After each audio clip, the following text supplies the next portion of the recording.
Ауылға оралу. Алматының базарынан киім сатып алып, сықиып киініп алдық. Қала маңында тұратын дядя Вася үйіне қонақ болып кетуді ұсынғанмен, баруға Серік екеуміздің де құлқымыз болмады. Оның 3 жылға тарта құлдық қамыт киіп, азап шеккенін өзіміз кінәлідей біртүрлі ыңғайсыз сезінген едік. Серіктің туып өскен жері Семей өңірі. Оның ендігі арманы ауылына барып мал алып фермер болу. Қиын күндерді басымыздан бірге өткізген олармен қимай қоштастым. Мен ауылдан кеткенде сәуір туып, күнеді ғана жылыны бастаған шақ еді.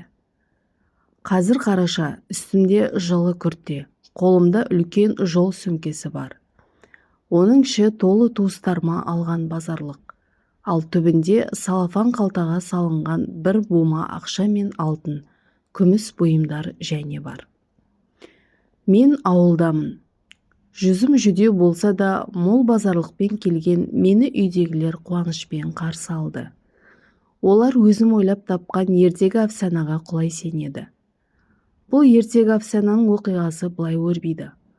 Алматыға барып, ауылдасымның үйінде тұрып, арба сүйреп жүрген күндердің бірінде бір бейтаныс Ресейге барып, маусымдық жұмыс жасауға ұсыныс айтады. Содан бірнеше адам жедел іргеліс елге аттанып, Сібірдің бір шалғай өңірінде алтын қазатын кеніште қара күзге дейін жұмыс жасаймыз. Күніне 12-14 сағат жұмыс істейміз. Жұмыс өте ауыр, бірақ табыс шаш етектен. Содан күзгі жалақымызды алып, туған елге қайтамыз. Мал тапқан ақшаға түгел дерлік мал сатып алдық. 50-ге тарта қой, 7 ірі қара мен 2 жылқымыз бар. Міне осылайша біздің отбасы орта дәулетті фермер болып шыға келді. Суға батқан трактор үшін бар малымызды тартып алған Бақтияр әйел балаларынан ғана айырылып, малын ұрлатып, құрық ұстап қалыпты. Осылайша апамның қарғысы айнымай келген сияқты. Арақ ішіп, ауылда босқа теңселіп жүрген сыныптас достарым менің сондай мол табысты қайдан тапқанымды қазбалай сұрап, біраз қара терге түсіргенінде айта кеткен артық болмас. Сібірдің қай жері екен қайдан білейік, әйтеуір қалың орман. Новосібірден әрі қарай жүк машинасымен бірнеше күн жүрдік деймін мен. Ал өзімді жалдап, онда апарған адамды онан кейін көргенім жоқ деп жабысқан достардан әзер құтылмасам бар ма?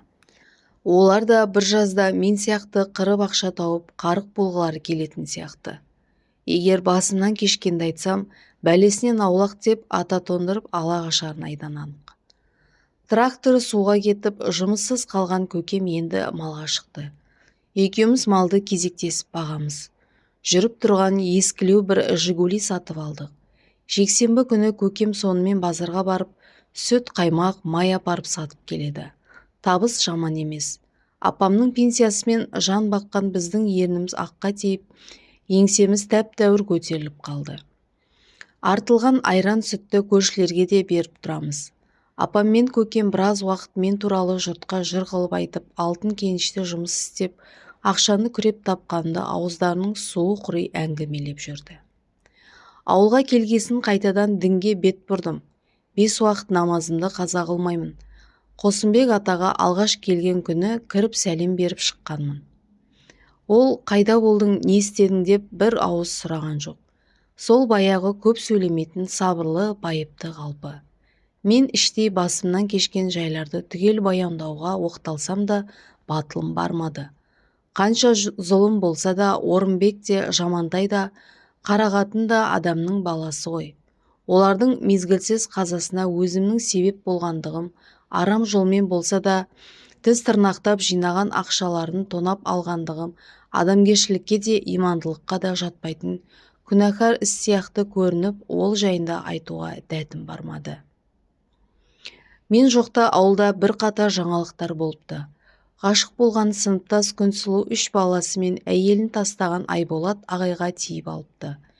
Ал мектеп бітірген Ермек әжесімен жасы 65-тегі Күләнда кемпірге қосылыпты.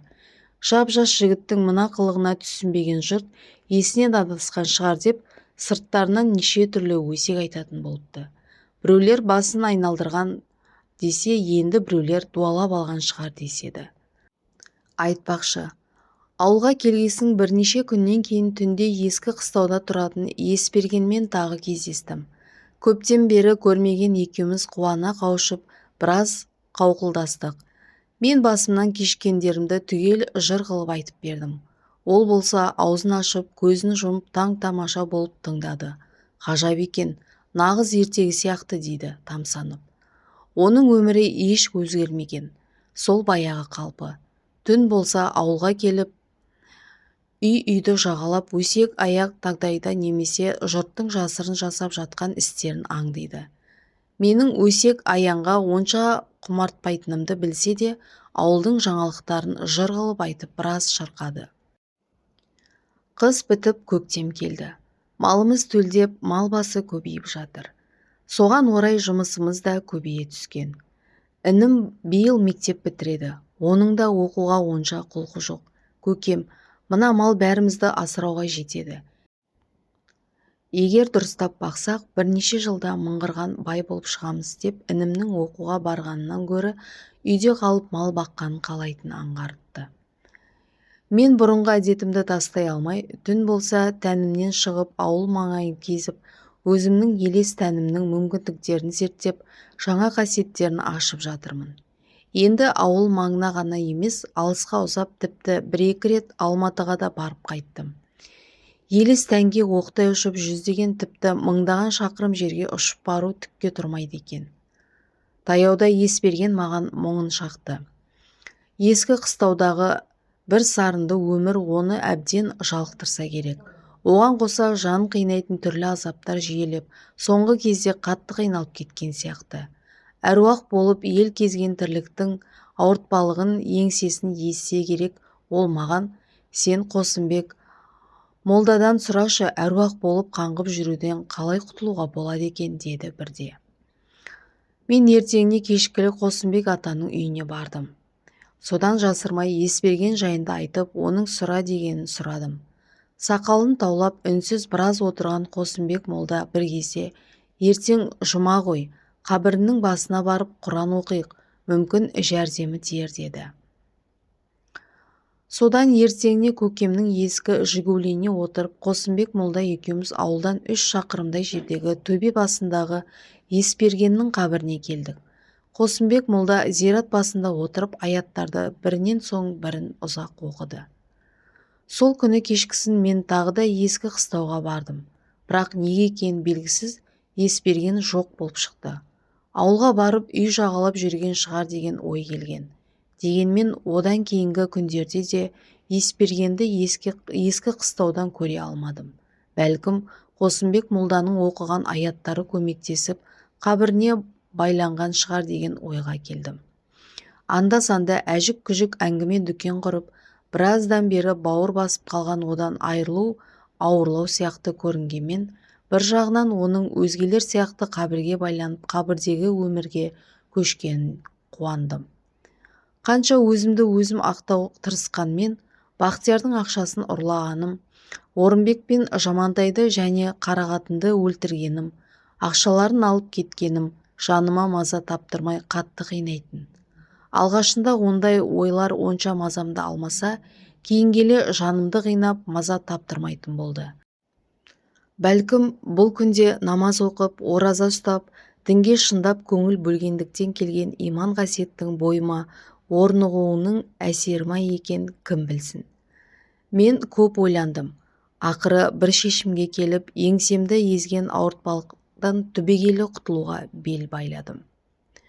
Анда-санда бір шаруалармен үйіне кіріп шығатыныма үйреніп қалған Қосымбек молда бұл жолы да мені жылы шыраймен қарсы алды. Менің жай келмей қолыма пакет ұстап келгеніме де онша таңырқай қоймады. Біз бұл кеште ұзақ отырдық.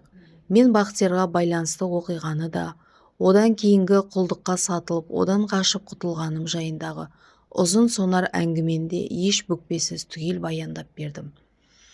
Әдетінше сақалын тарақтай түскен Қосымбек молда әңгімен біткен соң да біраз уақыт үнсіз отырды.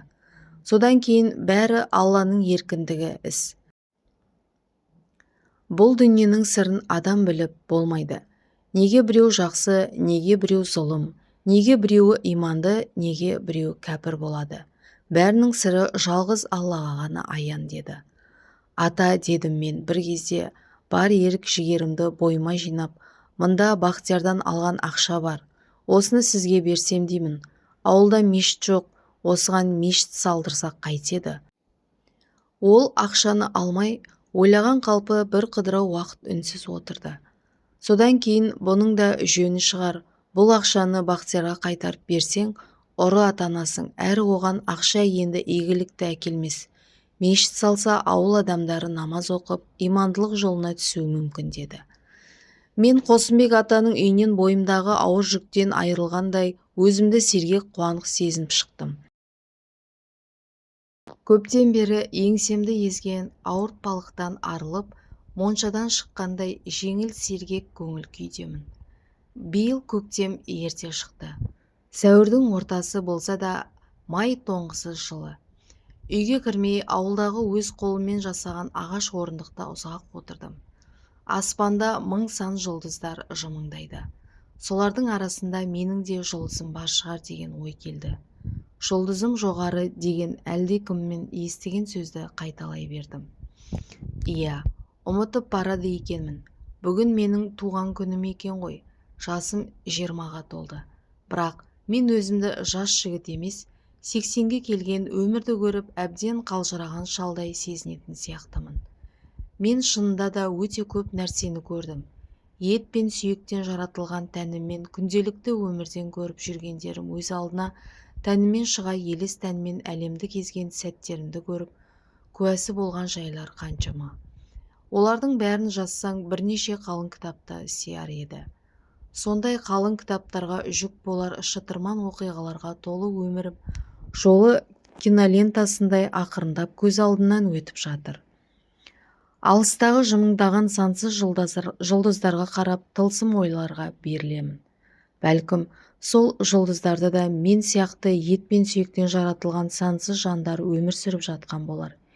Елес тәнге миллиардтаған шақырымдағы жұлдыз деген не тәйірі, әп-сәтте зулап ұшып бармай ма?